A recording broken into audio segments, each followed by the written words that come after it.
ازيكم عاملين ايه؟ يا رب تكونوا بخير. يلا بينا فيديو جديد زي كل سنة لمارسيليا بيتش فور، كل المميزات والعيوب بتاعة القرية، وهقول لكم ازاي تحجزوا وازاي ما يتنصبش عليكم، لان طبعا انتوا عارفين مشاكل النصب كتير جدا جدا في الساحل.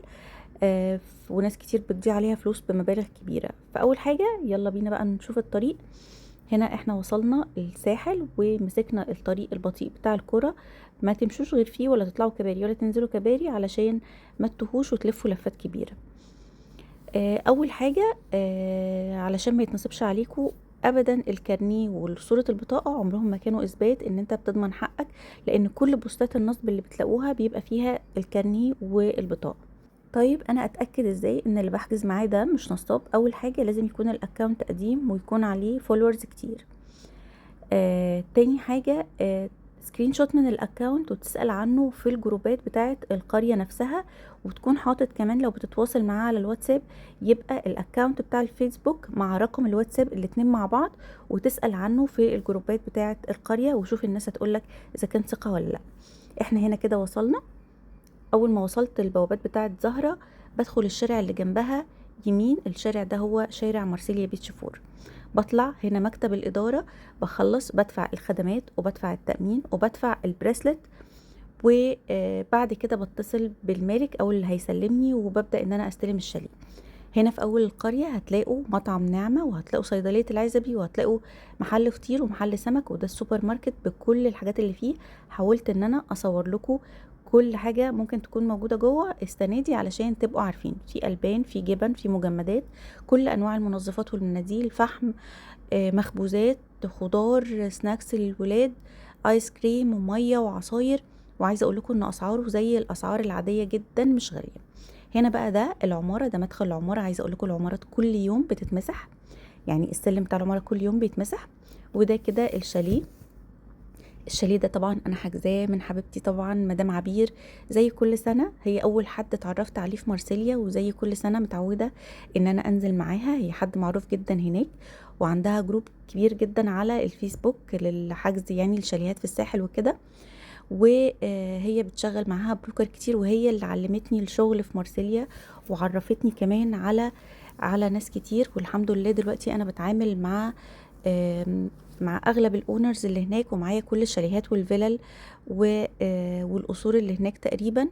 والحمد لله كل الناس اللي بتعامل معاها ناس محترمين. وهي من احسن الصدف اللي انا يعني اللي قابلتني في حياتي كانت مدام عبير. ده الشاليه بتاعها، شايفين الشاليه في منتهى النظافة. الشاليه مكيف بالكامل، وهو من الشاليهات الجديدة، اخر مرحلة اتبنت في القرية. الريسبشن بتاعه بيبص على الفيو بتاعه البول، والغرف بتاعته الفيو بتاعها ملعب كرة القدم. شايفين الفرش كله اللي فيه جديد، كله من أباني. دي كده غرفة النوم التانية. انا اوريكم الغرفة الاولانية والتويلت. وزي ما قلت لكم الشاليه مكيف بالكامل، الغرف والريسبشن. وده الفيو بتاع الغرفة بيبص على ملعب كرة القدم. طبعا بشكرها على الشاليه الخطير ده. اليوم ده بقى نزلنا بالليل. اول حاجه في القريه او الفعاليات اللي انتوا بتسالوا دايما عليها، طب احنا هنعمل ايه في القريه بالليل؟ دي كده منطقه العاب للاطفال، وكمان في منطقه اللي جنبها دي كانت للبيتش باجي والعجل، وعاملين لهم دايره كده مقفوله اللي هو محدش يطلع براها علشان العربيات وما يبقاش في حوادث ولا يبقى في خطر على الولاد. فهم مخصصين لهم مكان للبيتش باجي، وكمان المكان بتاع الملاهي اللي انتوا شفتوه ده بين الشاليهات وبين الفيلل. دي كده الشاليهات، وفي الناحية التانية الفلل. احنا هنتحرك للبحر دلوقتي، واخدنا الجولف كار. الجولف كار بالليل بعد الساعة 8 بتبقى ب100 جنيه للأسرة كلها. يعني احنا بناخد الجولف كار كامل ب100 جنيه، ركبنا كلنا فيه واتحركنا للبحر. ما اتحركناش النهاردة بالعربيات. وده كده الطريق بتاع البحر. المسافة من البحر من الشاليهات طبعا كلها في أول القرية، والقريب للبحر بتبقى فيلل كبيرة وقصور. دي الحاجات اللي بتبقى قريبة للبحر. في وسط القرية بتبقى الفيلل اللي هي 3 غرف و4 غرف. ممكن لو انتوا شباب يعني عادي نتمشاها، بس يعني احنا عشان معانا ولاد صغيرين قوي وكمان كنت حابة اصور لكم ان احنا نقدر نتحرك بالجولف كار. وممكن نتصل بيها تجيلنا تحت الشاليه لو معانا حد كبير كمان. ده كده شكل البحر بالليل او شكل القعدات على البحر. ده حمام السباحة الكبير. الناس كلها بتبقى واخدة السناكس والمشروبات بتاعتها وبيطلعوا يقعدوا كده بالليل على حمام السباحة. أنا بحب القرية دي علشان يعني بحسها قرية فعلا نظيفة، وكل سنة عن سنة بحسها بتبقى أنظف من السنة اللي قبلها، وبيطوروا فيها ومهتمين بكل التفاصيل. هنا في قعدات تانية، في شاشة عرض كبيرة بيعرضوا فيها أحدث أفلام بقى عربي وإنجليش كده، وحاطين قدامها بين باجز. والمنطقة دي منطقة الفود كورت، فيها برضو شوية كده من المطاعم، بابا جونز وصابر وسينابون وبطاطس وزلابيا ووافلز، كل الحاجات دي، وبرجر برضو موجود. كل الحاجات دي موجودة في المنطقة دي. شايفين الناس كلها بيبقوا يعني بيطلعوا بالليل يقعدوا. ده لو احنا مش حابين ان احنا نقعد على اي كافيهات، كل القعدات دي فري، بنطلع نقعد على البول او نقعد قدام شاشة العرض. وعادي ممكن ناخد السناكس بتاعنا من السوبر ماركت، لان هو اسعاره ارخص من سيركل كي اللي على البحر. فاحنا كنا بنعمل كده بصراحة، الولاد بياخدوا السناكس بتاعهم من السوبر ماركت، وبنطلع نقعد بقى على البحر او حاجة، لو هنشرب بقى حاجة او هناكل حاجة بالليل. في كافيهات كتيرة بقى قوي منتشرة. ده واحد من الكافيهات كان فيه ماتش بيتلعب. وهنا دي الكيدز اريا برضو، دي برضو مجانا، الولاد بيلعبوا فيها وانتوا قاعدين جنبهم في الكافيه، فبتبقوا مطمنين. وهي عموما القرية امان قوي، يعني لو معاكوا ولاد ابتدائي مثلا واعدادي كده، ممكن تسيبوهم ينزلوا يتحركوا لوحدهم في القرية، فالموضوع بيبقى امان جدا. والقرية كلها يعني مش بالكبيرة الكبر اللي يخليكوا تبقوا قلقانين ان الولاد ينزلوا لوحدهم. كمان لو معاكوا ولاد صغيرين 9 10 سنين كده، ممكن تنزلوا يعني تسيبوهم ينزلوا البول اللي هو جنب الشاليه، بيبقى برضو بينزلوا لوحدهم، وانتوا بس كل شوية تدخلوا تبصوا عليهم من البلكونة كده. برضو الموضوع امان جدا. زي ما قلت لكم، دي منطقة البيتش باجي والالعاب. شايفين مقفلينها، ممنوع البيتش باجي يطلع من المنطقة دي ولا العجل، علشان ما يبقاش خطر على الولاد ولا تحصل اي حوادث. ده بقى تاني يوم حبينا ان احنا نروح البحر. روحنا النهاردة بالعربية، دي اللاجون اللي في وسط القرية بالظبط. وهنا دي منطقة الفلل. خلصنا الشاليهات قلنا زي ما قلنا في اول القرية كلها، ولكن الفلل بقى هتفضلوا بقى ماشيين بالتدريج، كل ما هتقربوا للبحر مساحة الفيلا او القصر هيكبر. يعني ال3 غرف والاربعة في وسط القرية، بعد كده ال5 غرف، بعد كده 6 و7، دول القريبين للبحر. ده كده البول الكبير عند البحر. شوفوا بقى بيبقوا مشغلين اغاني وهيصه، والناس كلها بتبقى نازله البحر ومبسوطه قوي. وطبعا الجاردات بتبقى موجوده في كل مكان. طيب احنا حابين نحجز، هنعمل ايه؟ هسيب لكم رقم الواتساب بتاعي في صندوق الوصف تحت. هتبعت لي تاريخ السفر، كام ليله، عدد الافراد فوق 14 سنه، وعدد الاطفال من 7 ل 14 سنه، وانا هقول لك الوحده المناسبه. طبعا كل اللي على البحر ده كده، دي القصور الكبيره والفيلا الكبيره كلها بتبقى برايفت بول، وهي كل لما قربنا للبحر زي ما قلت لكم كل ما الوحده بتكبر. ده كده شاطئ الملاك، وفي الاخر البوابه بتاعه الزوار او المستاجرين. البحر الشط يعني مقسوم 2، نص الملاك ونص للمستاجرين زي ما هوريكم في الخريطه دلوقتي. القرية فيها ميزة ان هي فيها مصدات. البحر مسموح النزول لكل الناس مع بعض، لكن مكان القعدة مختلف، الازرق ده ملاك والاحمر زوار او مستأجرين. البحر امام الملاك الجزء ده بيبقى فيه مصدات، بيبقى عامل زي الحمام السباحة كده، مفهوش موج خالص، وبيبقى دايما مفتوح. حتى لو المسطحات المائية قالوا ان الشواطئ تقفل عشان الموج عالي، بيبقى الجزء ده مفتوح ومسموح النزول فيه لكل الناس سواء مستأجرين او ملاك. البحر بقى المفتوح للناس اللي بتحبه زي كده، ده قدام المستأجرين. النهاردة كان معلقين ريد فلاج، البحر كان ممنوع ننزل فيه يعني. وطبعا الحكاية دي بتبقى في كل القرى، يعني لو هو ممنوع في مارسيليا بيتش فور، فبيبقى ممنوع على مستوى الساحل كله بقرار من هيئة المسطحات المائية. بس شايفين برضو الموج ما كانش عالي قوي، وفي جردات واقفين، والناس مسموح لها ان هم ينزلوا في الاول كده. طيب انا محتاج ان انا انزل البحر اللي فيه المصدات، هدخل من البوابة بتاعة المستأجرين عادي، وهتمشى كده على البحر. هدخل من البحر كده وانزل البحر بتاع المصدات، مفيش اي مشكلة. ودي ميزة في القرية، ان بحر المصدات ده مش بيتقفل نهائي. فسواء البحر المفتوح في مارسيليا او في القرى التانية مقفول، الجزء ده من البحر دايما بيكون شغال اهو، وتقدروا تنزلوا فيه براحتكم في اي وقت. فدي بتبقى ميزة طبعا في ده كده بحر. ده كده المكان بتاع القعدة بتاعة الملاك اللي هي الشماسي الزرقاء دي. وده البحر بتاع المصدات. زي ما قلت لكم انا مستأجرة وداخلة عادي اهو، والولاد نزلوا كانوا في المية عادي برضو جدا. كمان في هنا بقى الجيت سكي والبنانا بوت والحاجات اللي هي الالعاب المائية دي، لو انتوا حابين تأجروها بتتأجر في المكان ده. ده كده شكل البحر المفتوح تاني يوم. برضو رحت البحر ده، حبيت ان انا اصوره لكم. تاني يوم كان اليوم ده معلقين اليالو فلاج، كان الموج عالي برضو شوية، بس الناس مسموح ان هي تنزل عادي.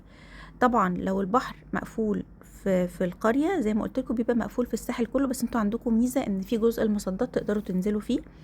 ده كده شاطئ المستأجرين، وده التويلت اللي موجودة فيه. عايزه اقول لكم ان هي بتبقى نظيفه جدا. ده جهاز الكيو ار، لازم نفعل الابليكيشن ونحط التليفون قدام جهاز الكيو ار ده واحنا داخلين البحر، وكمان يشوف البريسلت في ايدينا اللي هو الامن اللي واقف ده. طبعا البحر فيه عندنا جراشات العربيات لو حابين نتحرك، في اماكن في اليمين خالص وفي الشمال خالص جراشات العربيات، وكمان في النص جنب اللاجون كده ممكن ان احنا نحط العربيات بتاعتنا عادي. طبعا انا عايزه اقول لكم ان القريه بصورها لكم طبعا بالتفصيل علشان تشوفوا قد ايه القريه بتبقى نظيفه وجميله ومهتمين بكل التفاصيل. يعني لو رحتوا هناك بجد هتنبسطوا قوي، وهتحسوا ان القريه مستواها من القرى اللي مستواها كويس. بس فيها ميزه طبعا ان احنا مش بندفع اكسس عالي للبحر زي القرى التانية زي امواج وزي جايا وزي ماونتن فيو. اكسس البحر هنا بيبقى يعني ببلاش تقريبا، 120 جنيه بريسلت للفرد، ده مش رقم زي القرى التانية ما بندفع فيها مبالغ كبيرة. هنا ده برضو زي ما بقولكم ممكن تركنوا العربيات بتاعتكم هنا برا برضو عند البحر. ودي كده عربيات الجولف والناس مروحة جاية تاخد الناس تروحهم. احنا في اليوم ده روحنا بالعربية، بس برضو حبيت ان انا اصور لكم القرية واوريكم قد ايه هم مهتمين بالنظافة. ممنوع حد يطلع مثلا الباسكت بتاع الزبالة قدام باب الشاليه، لا هم حاطين باسكت كبير تحت كل عمارة بتنزلوا فيه الزبالة بتاعتكم كل يوم علشان السلالم ما تتبهدلش. وزي ما قلت لكم السلالم بتتمسح يوميا. ده كده البول اللي هو تحت الشاليه، الولاد واحنا راجعين من البحر حبوا ينزلوا برضو فيه شوية. ودي الكلينيك بتاعت القرية، لو في حد تعب مش هتضطروا ان انتوا تطلعوا برا القرية، لا الدكاترة اللي فيها ممتازين بس اسعارهم غالية شوية. ده هنا كمان دي ملاعب بتاعت بدل وبلاي ستيشن، لو حابين تأجروا فيها او تحجزوا تمام مفيش مشكلة. بنطلع كمان في ملاعب كرة قدم قدام شوية، وكمان في باسكت. القرية فعلا زي ما بقولكم مش هتبقوا محتاجين ان انتوا تطلعوا براها خالص، فيها كل حاجة والولاد مش بيزهقوا فيها ولا انتوا ككبار هتزهقوا فيها. القرية امان وفيها استجمام برضو خطير. دي كده منطقة الشاليهات. انا عايزة بس بفرجكم علشان تشوفوا قد ايه القرية نظيفة وجميلة ومهتمين بكل التفاصيل. دي كده منطقة الشاليهات كلها. هنا كده خلصنا الشاليهات وكده بتبدأ الفلل في النص بين الشاليهات والفلل الجولف كار. النهاردة بقى هنروح البحر بالجولف كار. الجولف كار بتبقى فري طول اليوم لحد الساعة 8، ما بتدفعوش فيها اي فلوس سواء رايحين البحر او راجعين من البحر، بتبقى كلها مجانا. ميزة كمان في القرية ان القرية كلها وان واي، يعني بتبقى اتجاه واحد بس علشان ما يبقاش فيه زحمة. وخلوا بالكم لو حد هيمشي عكس ممكن العجل بتاعه يعني يتفرقع او حاجة منه. فده علشان ما تبقاش القرية فيها زحمة او يبقى الطرق تقف او كده. كمان في مطبات كتير جدا علشان لو ولاد نازلين الشارع ما يبقاش فيه عربيات ماشية بسرعة يعني جامدة. فدي برضو ميزة خطيرة. ده تاني يوم برضو حابة ان انا اوريكم البحر كل يوم. انا مش عايزاكم تزهقوا يعني، بس انا حابة ان انا اصور لكم البحر كل يوم علشان تشوفوا المية بتبقى شكلها عامل ازاي. طبعا لما البحر بيبقى عالي وارد ان هو يقلب اعشاب وطحالب من جوه البحر لان الموج بيبقى عالي، فطبيعي ان ده هيحصل وبيبقى موجود برضو في كل القرى مش مارسيليا بيتش بس. فهو كل واحد وحظه في موضوع البحر ده يا جماعة. في ناس بتروح البحر يبقى البحر وحش وكده، وفي ناس سبحان الله بتروح. يعني انا قعدت مثلا اربع ايام هوريكم البحر كل يوم كان ليه شكل مختلف، فسبحان الله يعني هي كل واحد وحظه. النهارده طبعا كان اليالو فلاج برضو، بس ده شكل المية النهارده. الموجة هادي خالص مع ان هم معلقين يالو فلاج، بس المية كان يعني المفروض كده البحر عالي شوية، لا ده الموج في البحر المفتوح مش في البحر المصدات. ده كده البحر المفتوح. وبرضو رحت دخلت علشان اشوف كده البحر اللي فيه مصدات الموج برضو النهارده فيه عامل ازاي. يعني البحر عامل زي حمام السباحه، مفيهوش موج خالص، اللي فيه مصدات بس. انا يعني انا واحده كمروه بحب الموج. طبعا في كافيهات على البحر هصورها لكم بقى بالليل، والفعاليات اللي بيعملوها بتبقى جميله قوي. كمان في المراكب الصغيره دي بتبقى في حمام السباحه الكبير اللي على البحر، دول سندريلا ومودي بيلعبوا بيهم يعني، ودي بتتأجر برضو بالساعه. تعالوا بقى نطلع على البحر ونشوف الكافيهات على البحر. بيبقوا عاملين قاعدة كده على الأرض بين باجز، وبيبقوا جايبين فرقة بتعمل كل شوية شو مختلف.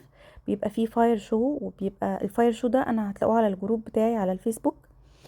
وبيبقى فيه شو نوبي، شو هندي، كل شوية بيبقى حاجة مختلفة. ودول برضو بيعملوا شو ألعاب كده للأطفال. فانتوا القرية لو كل يوم قعدتوا في كافيه مختلف أو قعدتوا في مكان فيها مختلف مش هتزهقوا. كمان جنبكم ليك يارد في هايسيندا باي لو حابين تروحوا فيه. ده كده الشاطئ بتاع هايسيندا باي اللي في الاخر ده، برضو شاطئ مفتوح زي مارسيليا عادي. وهنا الناس اهي رايحة البحر اللي فيه مصدات وراجعة. ده كده يوم تاني، شايفين البحر سبحان الله المية فيه فيروزي. فهي حكاية البحر دي بتبقى حظوظ يا جماعة، ما بيبقاش لإدارة القرية دخل فيها خالص ولا احنا. كل يوم ممكن تلاقي البحر شكل مختلف. انت هتقعد كام يوم هتلاقي كل يوم البحر فيهم ليه شكل مختلف. دي كده خزانات المية ومحطة التحلية علشان المية ما تقطعش خالص في القرية. ودي الملاعب بتاعة الكورة. اتمنى الفيديو يكون عجبكم، ولو حابين تحجزوا هتبعتولي تاريخ السفر كام ليلة عدد الافراد، وهتبعتولي على الواتساب 011 561 30 38 2. كمان لازم نبقى عارفين ان كل شاليه بيندفع له حاجة اسمها خدمات. الخدمات دي بتبقى عبارة عن هاوس ومية وكهرباء وغاز واستعلام امني، وفي تأمين بيندفع للشاليه او الفيلا او القصر مع فلوس الايجار، وفي بريسلت بتندفع 120 جنيه لكل فرد. مستنية رأيكم في الفيديو، مستنية حجوزاتكم.